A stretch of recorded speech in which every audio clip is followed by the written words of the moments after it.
Hello everybody, welcome to the Learn with ER. Arthur Jamal lecture series. This session is in continuous with our previous episode where we discussed about the NCERT. This is the episode 2 of the government or the voluntary institution engaged in the development of manpower. This particular session will discuss about the UGC, that is University Grant Commission. Before going to proceed with the UGC, let's discuss the target audience or the participants or the candidates or the person who can avail the benefit of this lecture.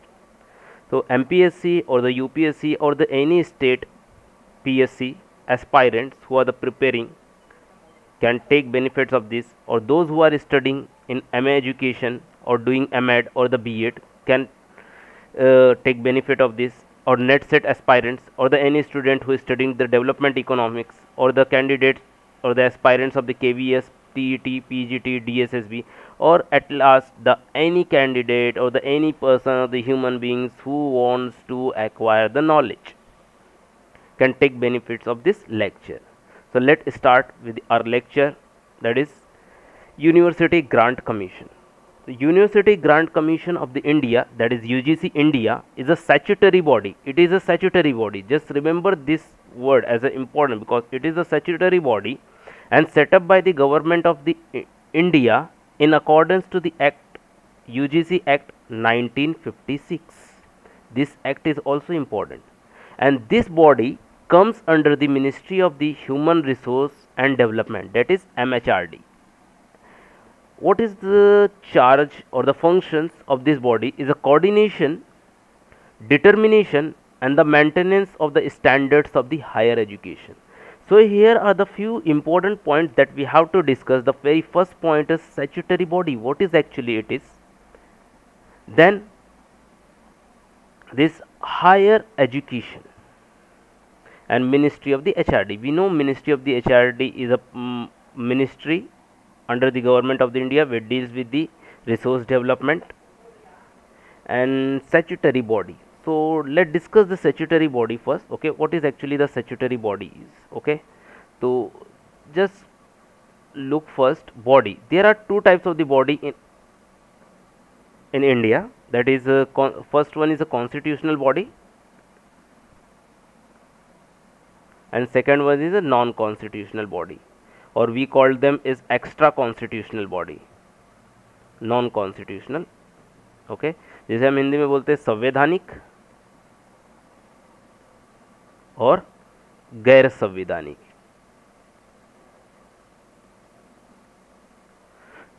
Constitutional body, ये constitutional body क्या है? Constitutional bodies are the bodies whose provisions are mentioned in the constitution. Constitutional bodies एक ऐसी body हैं जिनके provisions, मतलब जिनकी establishment होनी चाहिए, उनके कैसे स्ट्रक्चर होनी चाहिए, उनका काम क्या होगा, ये सारी बातें हमारे ओरिजिनल कॉन्स्टिट्यूशन में मेंशन्ड है.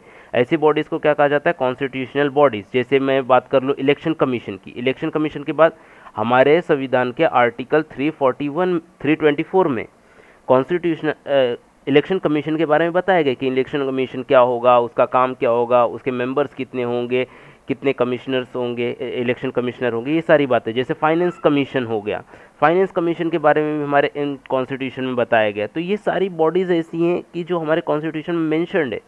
पर कुछ बॉडीज़ हमारे इंडिया में ऐसी हैं जिनका हमारे कॉन्स्टिट्यूशन में कोई भी मेंशन नहीं है. जैसे क्या हो गया यूजीसी. यूजीसी के बारे में हमारे कॉन्स्टिट्यूशन में कहीं नहीं लिखा गया है. जैसे ICAI, institute of the chartered accountant of the India, इस बॉडी के बारे में भी कहीं पर भी नहीं लिखा गया है हमारे कॉन्स्टिट्यूशन में. पर ये बॉडी भी हमारे देश में एग्जिस्ट करती हैं. तो ऐसी बॉडीज़ को क्या बोलते हैं? Non constitutional. अब नॉन कॉन्स्टिट्यूशनल बॉडीज़ के भी दो टाइप है. नॉन कॉन्स्टिट्यूशनल बॉडीज़ में स्टैट्यूटरी बॉडीज़ आती हैं जो हमारा UGC है, और दूसरा आता है non statutory bodies. Non statutory body. अब ये नॉन स्टैट्यूटरी बॉडी और स्टैट्यूटरी बॉडी क्या होती है? स्टैट्यूटरी बॉडीज़ मतलब वो बॉडी ओके जो हमारे कॉन्स्टिट्यूशन में किसी एक्ट के थ्रू बनाई गई है. मतलब कोई पहले एक्ट लाया गया है, वो एक्ट पास कराया गया है, फिर उस एक्ट के अंदर मेंशन किया गया था कि इस एक्ट के अकॉर्डिंग एक ऐसी बॉडी होनी चाहिए जो ऐसा ऐसा काम करेगी. तो यूजीसी क्या है? स्टैट्यूटरी बॉडी है. जो यूजीसी का एक्ट कौन सा था? यूजीसी का एक्ट 1956 का जो एक्ट लाया उस एक्ट के अंदर लिखा था कि यूजीसी नाम की एक बॉडी होगी, यूनिवर्सिटी ग्रांट कमीशन, उस बॉडी का ये काम होगा, उसमें इतने मेंबर होंगे। तो एक ऐसी body okay which is formed in accordance with the any act pass with in the parliament. तो पार्लियामेंट के जो एक्ट से जो एक्ट पास हुआ है उस एक्ट के अकॉर्डिंग अगर कोई बॉडी बनाई जा रही है तो उस बॉडी को क्या बोलते हैं हम, स्टैट्यूटरी बॉडी। तो ये नॉन स्टैट्यूटरी बॉडी क्या होता है? नॉन स्टैट्यूटरी बॉडी मीन्स एक ऐसी बॉडी जो एग्जीक्यूटिव रेजोल्यूशन से बनाई गई। एग्जीक्यूटिव रेजोल्यूशन क्या हो गया? मतलब फरमान, गवर्नमेंट ने बोला ऐसी बननी चाहिए बॉडी, इसलिए बन गई। जैसे नीति आयोग, ओके, नीति आयोग था हमारा, प्लानिंग कमीशन था, तो हमारे प्लानिंग कमीशन के कहीं तो कॉन्स्टिट्यूशन में भी नहीं लिखा गया था। और नीति आयोग को बनाने के लिए कोई अलग से हमने कोई एक्ट पास नहीं किया कि पहले एक्ट पास होगा फिर उस एक्ट के अकॉर्डिंग कहीं बोलेगा नीति आयोग ऐसा होना चाहिए। नहीं, हमने एक एग्जीक्यूटिव रेजोल्यूशन बनाया, ओके, हमारी एक फरमान बनाई कि ऐसा ऐसा होना चाहिए, ऐसे ऐसे लोग इसमें होने चाहिए, ऐसा काम करेगा ये, बस हमने बनाया, कोई एक्ट पास नहीं किया। तो ये क्या हो गया हमारा? Non statutory bodies. ओके, तो होप आई थिंक ये क्लियर होगा। देन आ जाते हैं फिर से। तो ये था हमारे यूजीसी के बारे में। यूजीसी क्या है? एक स्टैट्यूटरी बॉडी है। अगर स्टैट्यूटरी बॉडी है तो ये किसी एक्ट के थ्रू बनी होगी। उस एक्ट का नाम है यूजीसी एक्ट 1956। ये मिनिस्ट्री ऑफ एचआरडी के अंदर आती है। इसका काम क्या है? Coordination, determination of standards of the higher education, higher education के स्टैंडर्ड्स को। अब यहाँ पर ये हायर एजुकेशन समझने के लिए हमें क्या करना है? इंडियन एजुकेशन सिस्टम को समझना पड़ेगा।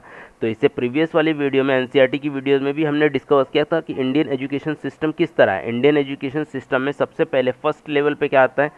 जैसे यहाँ पर आ जाते हैं, Indian education system.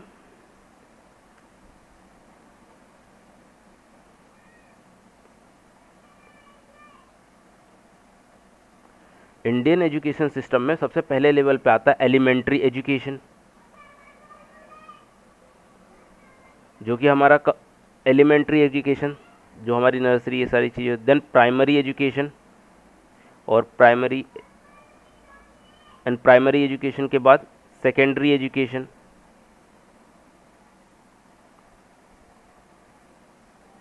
Then higher education. तो यूजीसी का काम यहाँ पर नहीं होता है, प्राइमरी एंड सेकेंडरी एजुकेशन पे नहीं है। यूजीसी का काम क्या होता है? हायर एजुकेशन जो है, जैसे टर्सरी एजुकेशन की कोऑर्डिनेशन, डिटर्मिनेशन और उनकी स्टैंडर्ड की मेंटेन करने का काम क्या है? किसका है? यूजीसी का है। तो यूजीसी इसके लिए क्या करता है? ट्रेनिंग प्रोवाइड करते रहता है, सिलेबस डिज़ाइन करता है, इस हिसाब से वो क्या करता है? इसकी स्टैंडर्ड को मेंटेन करता है। Then it provide recognition to the university को क्या करता है? रिकॉग्निशन प्रोवाइड करता है। Then disbursement of the fund भी प्रोवाइड करता है यूनिवर्सिटीज़ को, उनके रिकरिंग जो एक्सपेंडिचर्स है उनके लिए फंड्स प्रोवाइड करता है। तो सच रिकॉग्नाइज यूनिवर्सिटी एंड कॉलेजेस, जो रिकॉग्नाइज यूनिवर्सिटी है अंडर द यूजीसी और कॉलेजेस हैं, उन्हें क्या करता है? रिकॉग्निशन और डिस्बर्समेंट ऑफ द फंड का काम कौन करता है? यूजीसी करता है। इसके 6 रीजनल मतलब 6 जो प्रादेशिक शाखाएं इसकी, वो कहाँ कहाँ पर है? पुणे में है, भोपाल में है, कोलकाता में है, बेंगलोर में, हैदराबाद में और गुवाहाटी में। ये आपको याद रखना है। तो इस पर्टिकुलर स्लाइड्स में आपको क्या क्या याद रखना है? Statutory body, UGC act, ministry of the HRD, coordination, determination, maintenance and the of standards of the higher education. Then इसका काम क्या है? यूनिवर्सिटीज़ को रिकॉग्निशन प्रोवाइड करना, डिसबर्समेंट ऑफ द फंड। इसकी 6 प्रादेशिक शाखाएं कहाँ पर? पुणे, भोपाल, कोलकाता, बेंगलोर, हैदराबाद एंड गुवाहाटी। अब इसके लोगों के बारे में डिस्कस करते हैं। ये है इसका यूजीसी का लोगो, और इसकी जो ब्रीद वाक्य है वो क्या है? ज्ञान विज्ञान विमुक्त है, that is knowledge science liberate. बिना नॉलेज और साइंस के क्या होता है? हमें लिबरेशन नहीं मिल सकती। देन इसकी फॉर्मेशन कब हुई? 28 दिसंबर 1953। इसकी हेडक्वार्टर है न्यू दिल्ली में, लोकेशन इंडिया। इसके जो करंट चेयरमैन वो कौन है? डीपी सिंह है। एफिलिएशन इसका किसे? Department of the higher education, ministry of the HRD और एनसीईआरटी से। ये इसकी वेबसाइट है जहाँ पर आप जाके इसके बारे में ज़्यादा से ज़्यादा इन्फॉर्मेशन गेन कर सकते हैं। तो university UGC is modelled after the university grant committee of UK में यूनिवर्सिटी ग्रांट कमेटी है, उसी के बेस पे, उसी को देखते हुए हमने क्या किया है? यूनिवर्सिटी ग्रांट कमीशन बनाया इंडिया में। जो यूके की यूनिवर्सिटी ग्रांट कमेटी थी उसका काम क्या था, was an advisory committee of the British government and advise the distribution of grant funding amongst the British university. तो ये जो कमेटी है इन्होंने कब तक काम किया, 1919 से लेके 1989 तक काम किया। और इस जो मतलब यूजीसी, जो यूजीसी है पर्टिकुलर, वो यूजीसी की एक पूरी डेवलपमेंट प्रोसीजर है, यूजीसी बना कैसे, तो उन सब के बारे में बात करेंगे आगे हम, जेनेसिस के बारे में। तो यूजीसी का जो फर्स्ट चेयरमैन थे वो हमें याद रखना कौन है, डॉक्टर शांति स्वरूप भटनागर। ये हमें याद रखना है कि यूजीसी के फर्स्ट चेयरमैन कौन थे, डॉक्टर शांति स्वरूप भटनागर। और अभी एट प्रेजेंट कौन है, डीपी सिंह। तो जब भी हम एग्जाम्स की तैयारी कर रहे हैं तो हमें ये बातें याद रखना है, जब भी कोई हम बॉडी पढ़ेंगे तो उसका जो फर्स्ट चेयरमैन है वो याद रखने की कोशिश करो। कभी कभी क्या होता है फर्स्ट चेयरमैन पूछता, और प्रेजेंट, फर्स्ट और प्रेजेंट याद रखने की कोशिश करो। Then university grant commission genesis. अब हम यहाँ पर डिस्कस करने वाले हैं कि एक जो यूनिवर्सिटी ग्रांट्स कमीशन था यूजीसी, इसका जो डेवलपमेंट प्रोसीजर है वो डेवलपमेंट कैसे हुआ है। तो सबसे पहले स्टार्ट करते हैं टाइमलाइन में 1823 से। 1823 में हमें एक इंसान को पढ़ना है, एक व्यक्ति को पढ़ना है जिसका नाम था माउंट स्टुअर्ट एल्फिंस्टन। ये वो पहला इंसान है जिसने कहा कि इंग्लिश और यूरोपियन साइंस की टीचिंग इंडिया में करने के लिए स्कूल्स बनाने की ज़रूरत है। दैट इज़ वो इंसान कौन था, माउंट स्टुअर्ट एल्फिंस्टन। 1835 में लॉर्ड मैकॉले आए जो उस टाइम पे लॉ मिनिस्टर भी थे। उन्होंने क्या किया, उन्होंने कहा कि यहाँ के जो इंडिया के जो नेटिव लोग हैं उनको through out the education English language में देनी चाहिए। इसकी उन्होंने क्या की, वकालत की। बोला कि क्या करना चाहिए, ये जितने भी इंडियन लोग हैं इन सभी को इंग्लिश में एजुकेशन दे। इसके पीछे उनका एक इंटेंशन भी था कि सारे जो इंडियन लोग हैं उनके अंदर इंग्लिश कल्चर को डेवलप करना, ताकि वो इंग्लिश गवर्नमेंट के लिए क्या हो, ईमानदार हो जाए, वफादार हो जाए।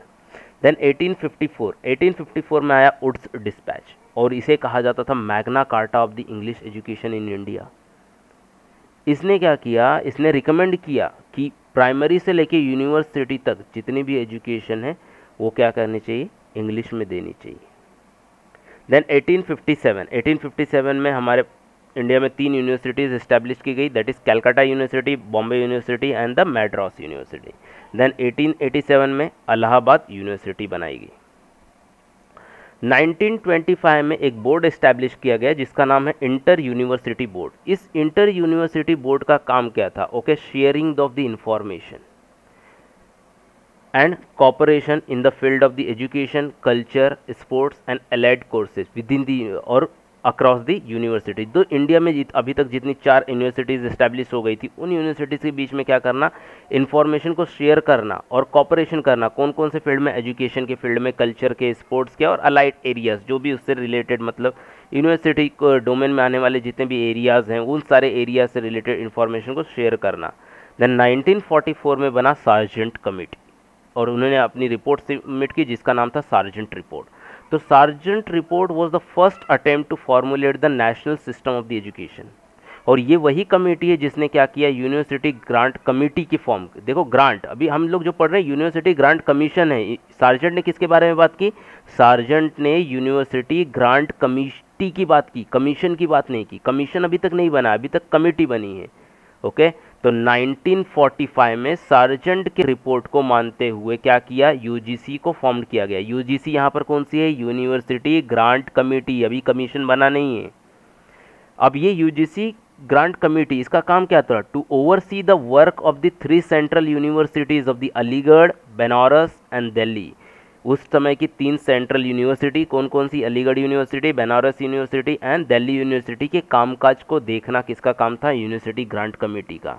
देन 1947 में इसकी रिस्पॉन्सिबिलिटी बढ़ा के इंडिया में उस समय जितनी यूनिवर्सिटी थी उन सारी यूनिवर्सिटी का कामकाज यूजीसी को दे दिया गया।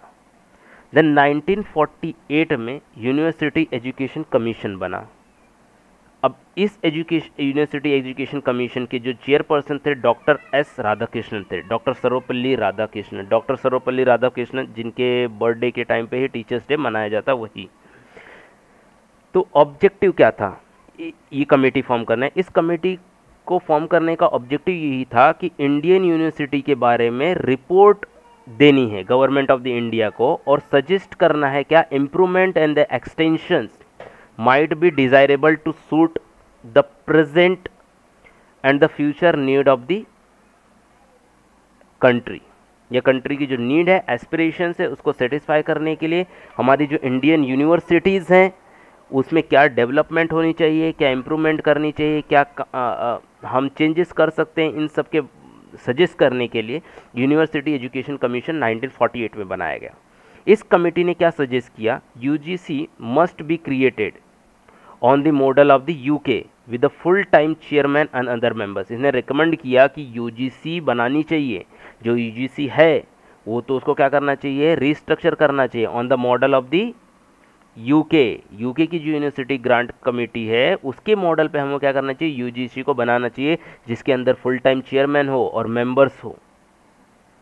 देन 1952 में union government decide that the all cases pertaining to the allocation of the grant in aid from public fund to central universities and other universities and institution of the higher learning might be referred to the University Grant Commission। 1952 में government of India ने ये decide कर लिया कि जितने भी fund colleges को देनी है, सेंट्रल यूनिवर्सिटीज़ को देनी है और अदर यूनिवर्सिटीज़ को देनी है, वो सब किसके पास चले जाएंगे, यूनिवर्सिटी ग्रांट कमीशन के पास चले जाएंगे। और इसी को आगे 1953 में यूनिवर्सिटी ग्रांट कमीशन बनाया गया। Okay, formally inaugurated by the late Shri Maulana Abul Kalam Azad, then education minister उस टाइम के, और हमारे इंडिया के ही पहले एजुकेशन मिनिस्टर्स थे डॉक्टर मौलाना अबुल कलाम आज़ाद। उन्होंने क्या किया, इसका फॉर्मल इनॉग्रेशन किया।